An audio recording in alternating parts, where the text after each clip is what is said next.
gauge on whether or Right. not the movie's good than I am. At this point, having only seen it once, and now that you've had a day or two to let it sit, Right. where does it sit for you in terms of rewatchability? The other Star Wars movies, where do you currently rank it? I gotta be honest. As I digested more, and I'm not gonna settle in on any sort of final ranking or anything, at least not anytime soon. But as I sort of have digested the movie more, I think it might be right up there with Empire. I think it might go Empire, Rogue One, then we're New Hope, Force Awakens, something in that order. I think I liked it better than Force Awakens. Only because of how impactful like that last 20-25 minutes were.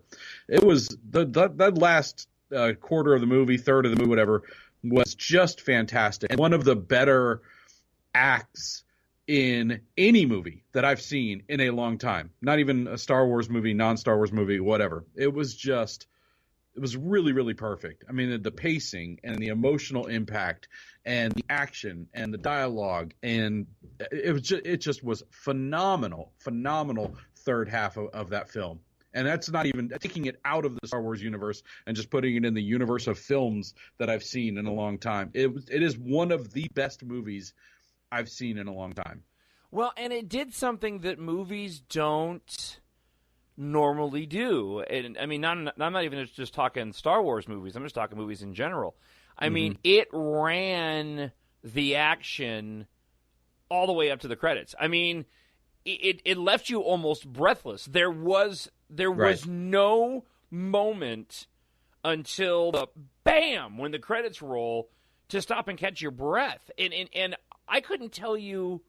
I don't know the last time or any other time, to be honest with you, that I walked out of a movie and just that in the way that it delivered that ending.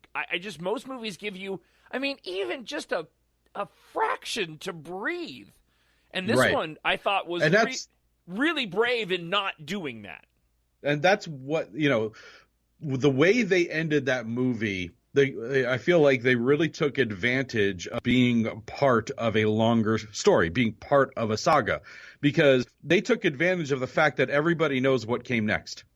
Right. And they were able to end the movie. If that movie had come out before A New Hope, right? Like say the movies had come out in the order, right? Right. Phantom Menace, Attack of the Clones, etc. And then Rogue One comes out. People would be annoyed at the way that movie ended, because that'd be like, oh, what happens next? Oh my God. But because we all know how A New Hope begins, they really benefited from being able to end the movie on that particular note. And I think that everybody's talking about the ending. I mean, everybody's the biggest reaction that I'm seeing from people is that last 15, 20, 25 minutes of the movie, and how their jaws were hanging open as they left the theater. And that's the benefit of being part of a larger saga and being able to just sort of slide this movie neatly into the order of movies that we're all so familiar with. Well, and as somebody who does like the prequels, I actually thought that it did the prequels a lot of service. I actually felt that some of the moments in the film itself really enhanced, because I went back and I watched part of A New Hope last night after watching Rogue One again, and we'll get into that in a moment. I don't know if you've done that yet, but holy cow, it just throws that movie into a whole different set of perspectives. But I really felt that it actually helped and enhanced the prequels quite a bit.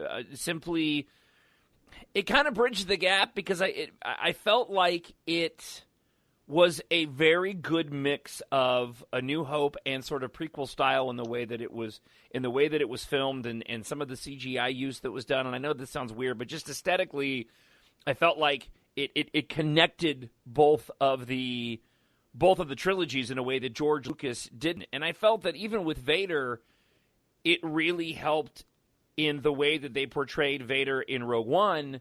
It helped in the way that they portrayed Anakin in Episode 3. Because for me, when I saw Vader on Mustafar, and the comment that he made to Krennic, don't choke on your aspirations, and the way that he handled the lightsaber in that final scene, it was Vader, but I went, okay, that's the Anakin Vader. That's the Anakin that fought in the lightsaber battle against Obi-Wan in the Revenge of the Sith. So I actually thought it really helped that film quite a bit.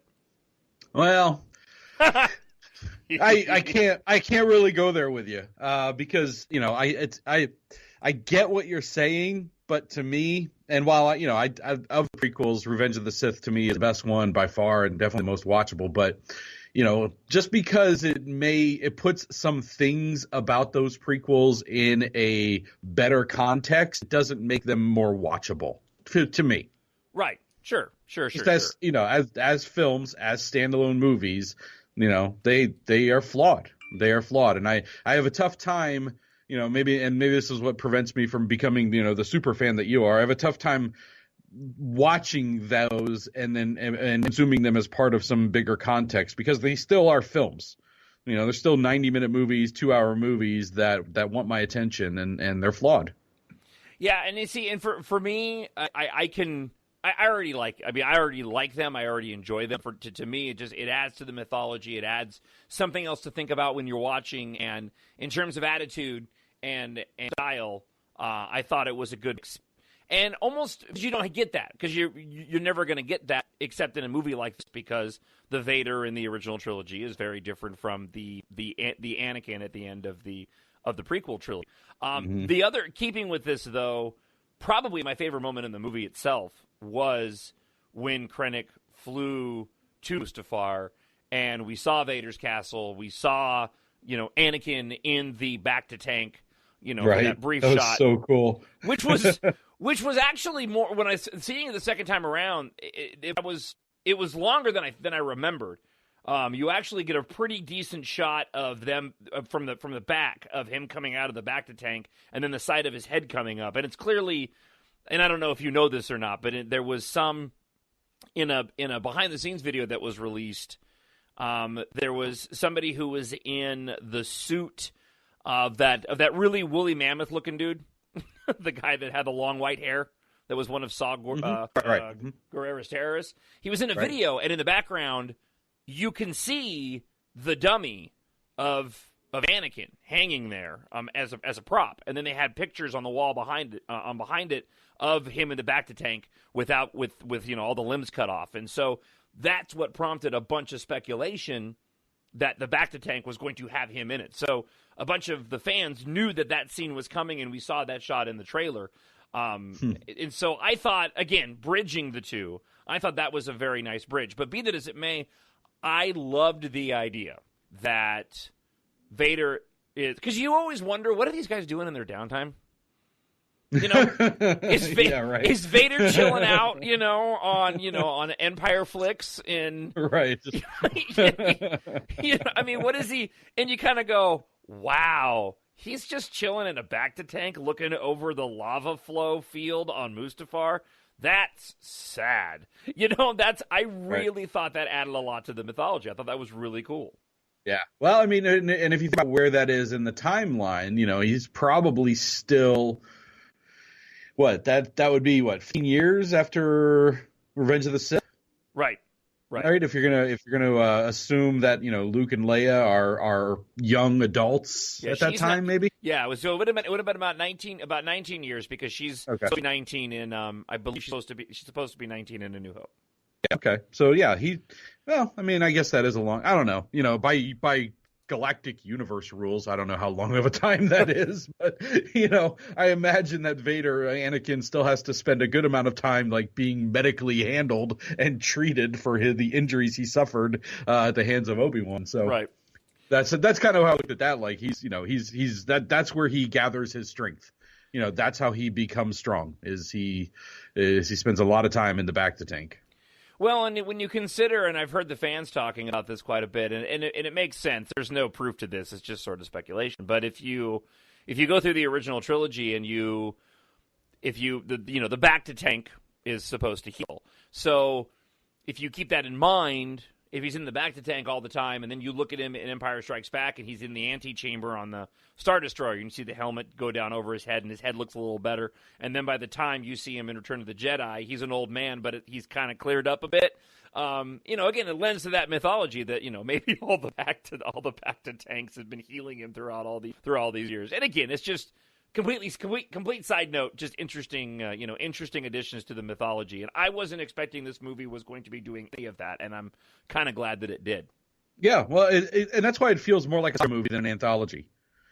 It really does. It feels like, and because of the way it ended, and because of how neatly and how rightly it fits into the timeline. It doesn't feel like an anthology movie. It feels like episode 3.5. Well, see, and that's why I wish that's why I wish personally that it had a crawl, because, and I felt that way along. I'm being the uber geek that I am. Every year I sort of watch these movies in succession, leading into whatever the new film is coming out, and I'll do that with this one. I mean, there's no reason to not, at least in my mind, to not watch. Revenge and watch Rogue One and then watch A New Hope. And so absolutely. And it's minor, but I wish it kept with the same thematic and with the, because I'm with a lot of people. I thought that the title card was jarring, and for a moment it took me out of the movie, to the point where I kind of went, both times I kind of went ugh when the Rogue One popped up. Didn't bother me at all. Didn't bother me that there wasn't a crawl. In fact, I really liked how the movie opened, because it felt like you're joining a story in progress. And that's and again, that makes it sort of fit into the saga timeline really, really nicely. And again, that's another reason why, to me, it feels more like episode 3.5 than an anthology, because at the beginning you almost felt like you're picking up. Like you just came back from an intermission, right? And now the movie's restarting. I liked how it was there anything about the movie that you didn't like? I can't honestly think of anything. If looking back now, upon a second viewing, upon a third viewing, maybe something will jump out at me. But I've heard people complain about sort of the animation / CGI they used on like Tarkin or Leia. None of that bothered me. None of that it never took me out of the movie at all. I understand. I'm glad they did it. Honestly, it's like I was talking to my wife about it, who watches a particular soap opera, and she's watched it since she was a kid. She's like, I'm really glad they didn't go the route that soap operas will do, when it'll just be a new actor coming in with the same name playing the same character, but it's a different actor, and we're just supposed to ignore the fact that they look completely different now, and just accept it for narrative purposes. And you eventually do. Eventually, okay, fine, you get over it. But for a while, it takes you out of that alternate reality. It takes you out of that suspension of disbelief. So I'd rather them not do that. If they have the ability to CGI their way and use old footage, et cetera, whatever tactics they used to make these characters look the way they did, then I say use them. I'd rather them use their CGI abilities for that than making more like farting space creatures. Well, I think it's a gamble, and this is a movie that took a lot of gambles. And you either go the route of what they did in Revenge of the Sith and hire an actor and put prosthetics on his face for that final shot of that movie. Well, the final shot of Tarkin and Vader together on the Star Destroyer, which is what they did, and he even looked awkward from behind in Revenge of the Sith. Didn't look quite. He didn't look right. So you either go the route of replacing the actors. With and trying to make them look as close a proximity to who they are, and not worry about the CGI, but run the risk of taking the audience out of it. Or you go the riskier route and you try to use modern technology and try to go CGI. And I think it worked too. It's not perfect yet. The Leia at the end, just saying the word hope, it's a little wonky, but not enough to where it disrupts me at all. Personally, I thought that they should have used her daughter, who's about the right age, Carrie Fisher's daughter, whose name escapes me right now, but because she looks a lot like she did, and I thought that would have worked, but I'm